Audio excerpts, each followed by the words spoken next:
საქართველოს ტელევიზიის მესამე არხი გადაცემით ნუგზა რუხაძის სტუმრები. ერთი ამბავი მინდა მოგიყვეთ. მიზეზსა და მიზეზთა გამო მომიხდა წასვლა ამერიკის შეერთებულ შტატებში, იმიტომ რომ რაღაც ჯანმრთელობამ შემაწუხა და კიდევ რაღაც სხვა ოჯახური საქმეები და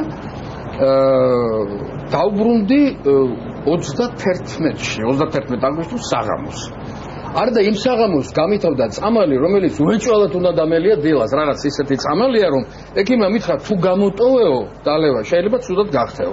ამიტომ რა თქმა უნდა მეორე დილითვე დავფაცურდი და არა იმ საღამოს რომ მივედი აფთიაქში, მითხეს რომ უკაცრავად, მაგრამ ურეცეპტოდ ამ წამალს აღარ გავცემთო.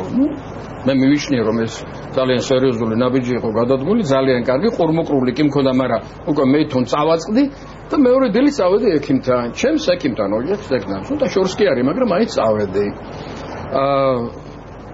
მივედი და რა ვნახე. ჩემს ექიმს მისეულია ხალხი, მაგი და სავსეა ქაღალდებით და ერთ სიტყვით 1 საათნახევრის 2 საათის შემდეგ ექიმთან მოვხვდი და უთხარი ჩემი გასაჭირი. აუ, წამალი რო გამოგიწვა, რამ საჭიროა ეს სისტის ანალიზი, ელექტროკარდიოგრამა და ასე შემდეგ. ანუ ისტორიაში უნდა იდოს რაღაც ისეთი, რაც მას უფლებას მისცემდა წამალი გამოიწერა. გამომიწერეს წამალი და წავედი. მივიდა აფთიაქში და მოვიკითხე წამალი, მაგრამ აღმოჩნდა რომ ამ დავიდარებაში ჩემი ასაკი გამოუტოვებია და ბავშვმა ეს ანუ პროვიზორ გოგონამ რომელიც იქ დამხვდა აფთიაქში მითხრა რომ ვერ გამოგიწევთ ამ წამალს, ვერ მოგცემ წამალს, იმიტომ რომ აკლია ასაკიო. მეორე წამალში აკვდა დანიშნულება, ანუ დოზა. ერთ სიტყვით პრაქტიკულად ვერ ვიყიდე ეს წამალი, თან ისე მოხდა რომ ეს მთავარი წამალი არ აღმოჩნდა აფთიაქში და მომიწეს სხვაგან წავდა რაღაც დანში. ავიყვანე ტაქსი, გავიქეცე წავი. ერთი სიტყვით, ბევრი რომ არ გავაგრძელო, იქ როგორ მოხდა, იქ მე მივედი აფთიაქში, ერთი ბუღალტერიაში ვიყავი, ექიმა რომ მომცა რეცეპტი, ბუღალტერიაში შევედი და დავიწყეს ბეჭედი. აფთიაქში რომ მივედი, იქაც ბეჭედი დამიწყეს, მე დიდი გრძელი მაკლატი მოაჭრეს ყური, მიაკრეს ჩემს იმას რეცეპტს და ჩამაბარეს. ანუ გავიარე რაღაც ბიუროკრატიის ძალიან დიდი გზა. ეს დღამის 2:30 იყო სახში რომ მივედი და ბოლოს დავლიე წამალი. ძალიან გახარებულმა და ბედნიერმა. ბატონო, ეს ნახევარ ხუმრობით, ნახევარი ასე ვთქვათ, სიმართლით, ნახევარი სიმართლით, პრინციპში ასე იყო ყველაფერი, ეს ასე შემემთხვა. აი რა მაინტერესებს, იცით? ჯერტი მინდა გითხრათ უღმესი მადლობა, იმიტომ რომ მობრძანდით და მინდა დაგიდასტურო ჩემი მართლა ღრმა პატივისცემა ყოველგვარი ფორმალობის გარეშე, იმიტომ რომ ახლა მინისტრების სიყვარული მე არ გამიგონია, მაგრამ აი ნამდვილად გეუბნებით გულწრფელ და ყოველგვარი გადაჭარბების გარეშე რომ რა თქვენ ხართ ისმენის რომელიც ხალხს უყვარს რა. იმიტომ რამდენ მეგობარ და ძმაკაც შევეკითხე თქვენზე ყველა მითხრა აუე ძალიან კაი კაციაო და ეხლა მე ჟურნალისტი როგორ გეყურებით, იცი დაკორებული ვარ თქვენზე. გაქვთ ესე იგი ძალიან დარბაისური, თავშეკავებული და ძალიან მარტივი პასუხები შეკითხვებს. ეხლა სიმართლე გითხრა რომ მეწვალა ძალიან ბევრი შეიძლება უთქვენოდაც გამერკვი ეს ყველაფერი რა შეესაქმე, მაგრამ აი იმედი რომ მქონდა თქვენი ძალიან მარტივი გულწრფელი და ასე ვთქვათ ხალხის სასარგებლო საუბრისა, ამიტომ გთხოვეთ აი ეგ მოსვლა. ხო არ ნანობთ ამ რეფორმას რომელიც ჩატა, აი რა მოუვიდა რეცეპტ საქართველოში და რაც მოუვიდა სინანული საგანი ხო არ არის? არავითარ შემთხვევაში ცალსახად არა. მე ვფიქრობ რომ გულახდილად ბევრად მეცითულებს ველოდი ამ პერიოდში, თუმცა იმასთან შედარებით რაც ჩვენ მქონდა დაგეგმილი ეს პრობლემები რაც ეხლა არის ბევრად ნაკლები არის დაგეგმილი. მე არ ვფიქრობ, არც ერთი წუთით არ ვფიქრობ რომ ეს ამ ნაადრევი იყო, ან საერთოდ არასწორი იყო. ეს ცალსახად საჭიროა და დიდი ხანია საჭირო იყო ამის გაკეთება. ანუ რეფორმა სწორია. მე მართალია მიუხედავად იმისა ამ გარკვეული მღელვარების ამას რეფორმას ნაკლებად დავაფრთხილდი. ეს არის იმ არსებული ლოგიკის აღდგენა, რაც ყოველთვის იყო ექიმის და პაციენტის ურთიერთობას შორის. ხო წარმოგიდგენთ, მე რა დონის პაციენტი უნდა ვიყო ან რა ტიპის მოქალაქე უნდა ვიყო, რომ გითხრათ, რომ წამალი იყიდებოდეს აფთიაქში რეცეპტის გარეშე. ამას ვერ გაიგებთ ჩემგან.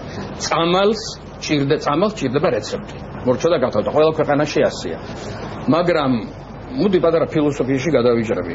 ჯანდაცვის ერთ-ერთი მაგისტრალური მიზანი რა არის? რომ ესე იგი პროვიზორსა და პაციენტს შორის შეამციროს მანძილი. ხო, სწორი ვარ და დრო. რატომ? თუ გაიჭიმა დრო შეიძლება პაციენტი დაიღუპოს. ასე იგი ჩვენ მოკლე დროში რა შეიძლება უნდა მივაწოდოთ წამალი. არა, ამისათვის აი გეტყვით იმ მაგალითს, რომლის მოწმე მე ვარ. ეს აი მაგალითად ამერიკის მაგალითს. რატომ? იმიტომ რომ ძალიან ახლოსაა ამ ქვეყანასთან და საქართველოში ძალიან დიდი ქაღალდომანია წარმოიშვა ამის გამო. ანუ პრაქტიკულად ნაბიჯი უკან გადავდგით. ამერიკაში როგორ არის? მივედი ექიმთან. გამსინჯა. მე რაღაც 1-2-3 სიტყვა ჩაესაგე, გამომიწერა წამალი, ჩაწერა თავის iPhone-ში, თავის ტელეფონში, დააჭირა ხელი ერთ ღილაკს და ეს ინფორმაცია წავიდა აფთიაქში, მე მივედი აფთიაქში, ავიღე წამალი, წამოვიდა სახში ძალიან ბედნიერი. ნუ ესე იგი წამი დრო არ დაუკარგე არც ექიმს, არც მე არავის ესე. ანუ იმაზე რაც საჭიროა ქაღალდზე დრო არავის არ დაუკარგია. ეს ხდება ყველაფერი ელექტრონულად. საქართველოში მე მგონი გავრცელებული ინტერნეტი, ხო? და ელექტრონიკა. რა შეიძლება, რატო არ შეიძლება იგერო ჩვენთან იყოს? ხოაშოს ძალიან ზუსტი აქცენტი გააკეთეთ ელექტრონულ რეცეპტთან დაკავშირებით. მოდით ავიღოთ როგორც მოცემულობა, რომ ეს კარგია და ყოველთვის ცნობილია, რომ კარგია. მაშინ რატო არ დავიწყოთ ელექტრონული რეცეპტი? თვითონ პლატფორმა აღარ მოყოლთ ტექნიკურ დეტალებს. დიდი ხანია გამზადებული, რომ შარშან წლის ბოლოს ეს უკვე მზად იყო. მაგრამ როცა გავაკეთეთ რისკების შეფასება და პილოტირება გარკვეული, რომელიც გარკვეული პირველი ჯგუფი მხოლოდ ნარკოტიკებზე დავიწყოთ ელექტრონული რეცეპტის განხილვა. ძალიან ბევრ პრობლემას წავაწყდით. ერთი შეხედვით თითქოს ინტერნეტი ყველას აქვს, თბილისის ცენტრალურ უბნებში ყოფი კლინიკები რამოდენიმე აღარ ჩამოთვლა. აღმოჩნდა, რომ არ აქვს ინტერნეტის ცდომა. აღმოჩნდა, რომ უნარჩვევები ფურცელზე დატანის, რომელიც მარტივი ექიმი აქამდე წერდა რაღაც სახის ფურცელზე, თქვა e-paper. ეხლა უნდა დაწეროს იგივე ტექსტი, იგივე შინაარსი, იგივე ბაიტის მოცულობის ტექსტი, კონკრეტულ ფურცელზე e-paper.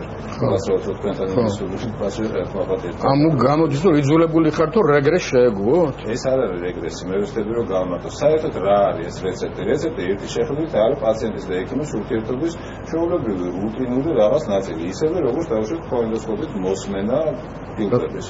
ამავე დროს რეცეპტის მთავარი დედააზრია პასუხისმგებლობის გადანაწილება ექიმს, ფარმაცევტს და პაციენტს შორის. ეს არის დოკუმენტი, რომელიც იძლევა ხარისხის კონტროლის საშუალებას.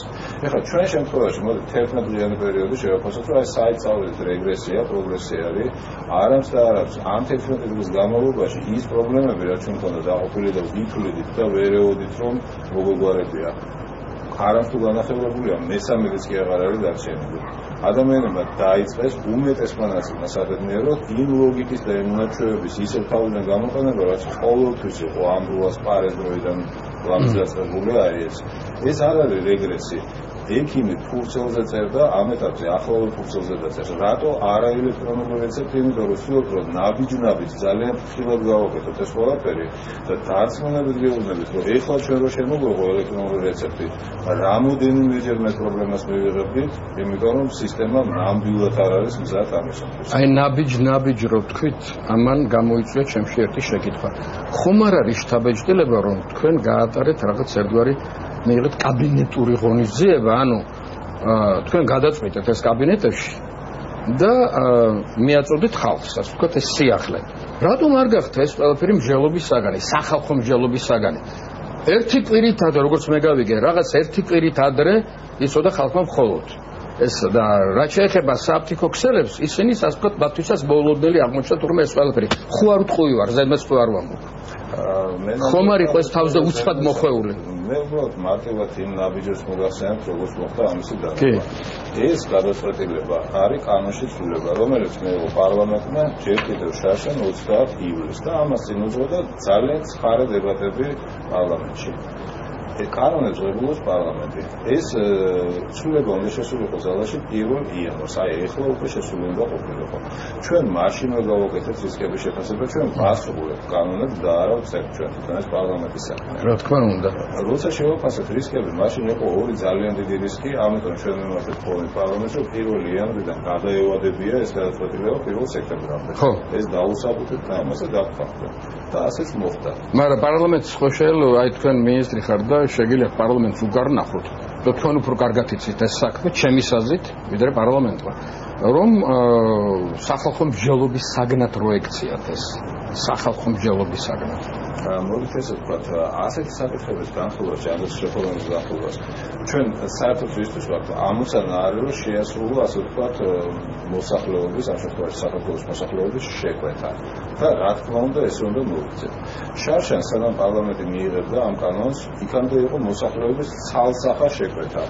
მოაგვარეთ სააფთიაქო ნარკომანია, იზრუნეთ ჯანდაცვის ხარისხს.